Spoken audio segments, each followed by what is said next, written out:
So this is going to be average dad, because that's what I consider myself to be, is an average dad, although I attempt to be an exceptional dad. Probably come out okay. My vision for this is to basically do vlogs for my kids, to be letters to my children as much as possible, so they have something to look back on and understand that I wasn't full of it when I was telling them these things face to face.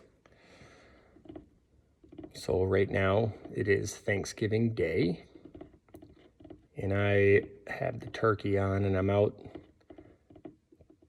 in the barn just seeing if there's any deer that are going to come past here, which we haven't had much luck with in this season, but we're hoping for the best. I'd like to do one of these at least once a week. It's kind of my ultimate goal. Set that out there. And I set it out there, put it on video so that, I have something to hold myself accountable to.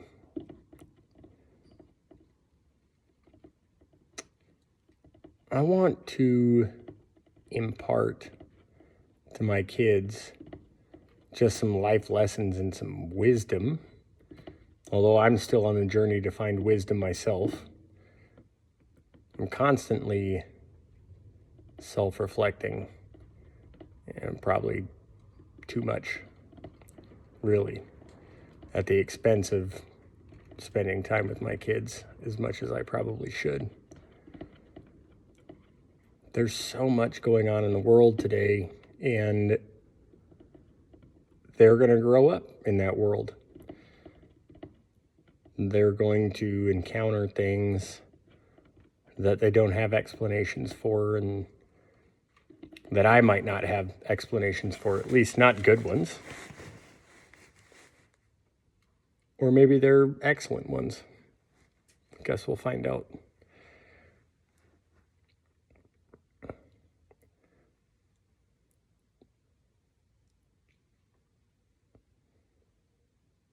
I just want my kids to know that I love them deeply, more than they're ever going to know. And that this process of doing the average dad, doing letters to my kids, is partly to hand something down to them that they can have for their lifetime, and partly to just flesh out my own understanding of the world and involve them in it.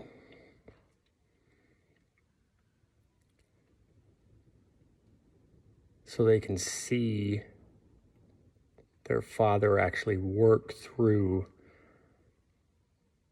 bigger topics: faith, family, raising kids, job, your standing in your community, all these things that are unbelievably important to human flourishing. And the things that are important to human flourishing come back to your faith, and my faith in Jesus Christ and the one true God, and how that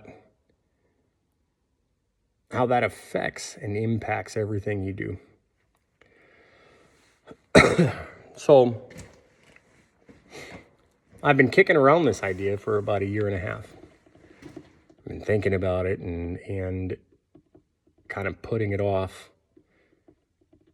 because I wanted to have like the perfect opening and the perfect first video, and what would I say, and should I write it out, and should I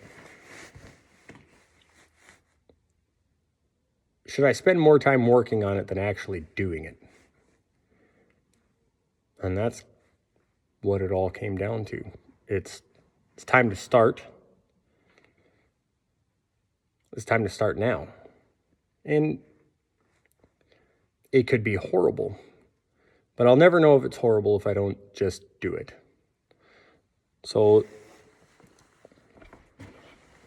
that's kind of the first thing that I'll talk about today, even though I'm kind of winging it, is not having a fear to do something because you don't think it's going to be something good. You don't think you'll be good at it. You don't think other people will appreciate it. To my 3 children, you're never going to know if any of that's true if you don't do it. And you got to start somewhere, and generally where you're starting is the absolute bottom of the barrel, and you won't be good. And people won't want to watch it, or people won't want to be involved in it. But I've never met a successful person that never tried. I've never met a successful person that didn't fail continually. There's all kinds of things you can fail in every day. And most of us do. But there is a select group of people that have a drive to be able to work through their failure, and they find success. So hopefully that's part of what's going to happen here. Not so much success for myself and a YouTube channel, but success in my ability to communicate to my kids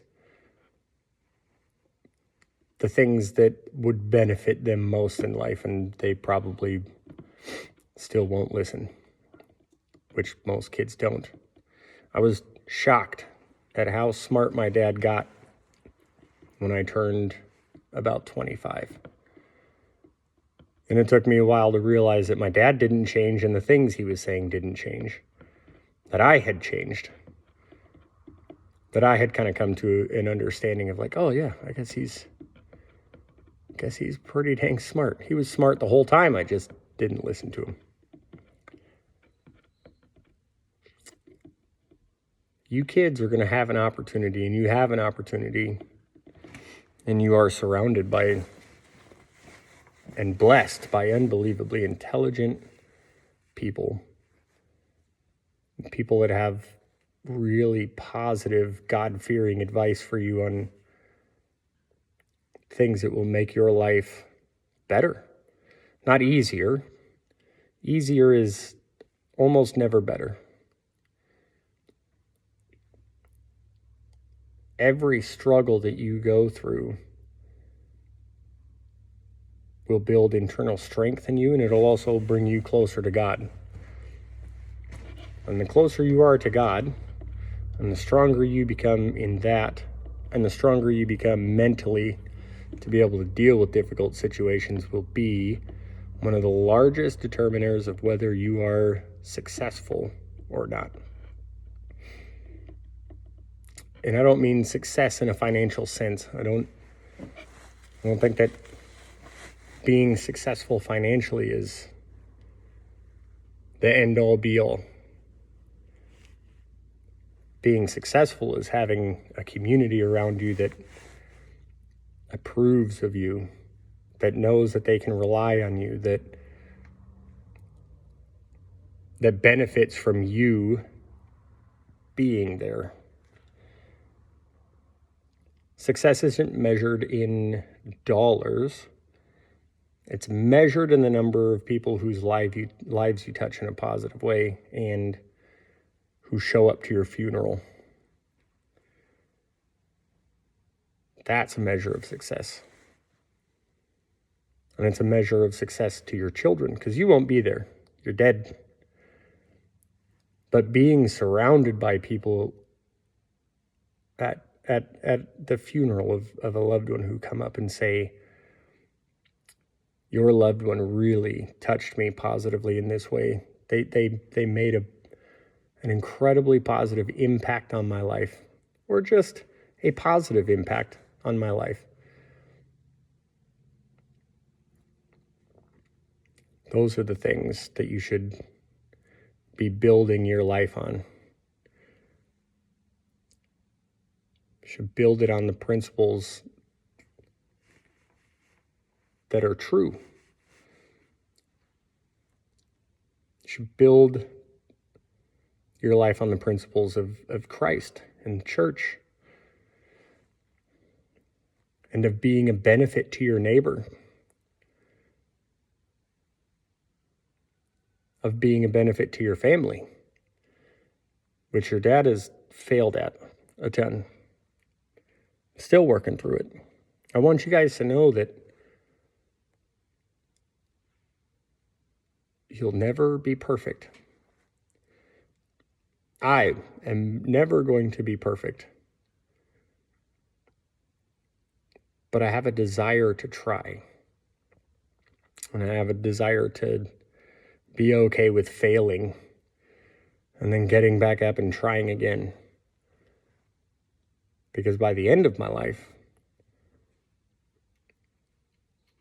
I want two things.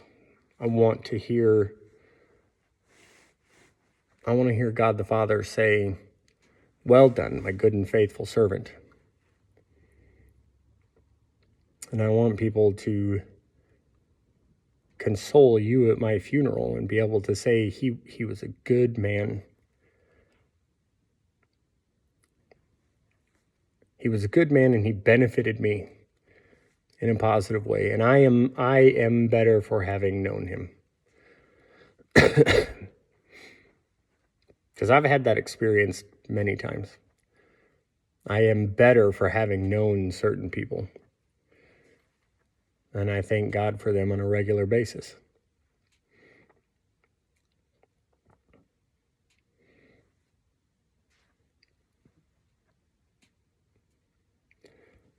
That's where I'm going to cut this one off. It's the first video. We're going to make it fairly short. Mostly because I just don't have a real plan. Not a real solid one anyways. But I want to get started and I want to have a goal, and I will fall into that goal of providing you with more in-depth conversation on a specific topic.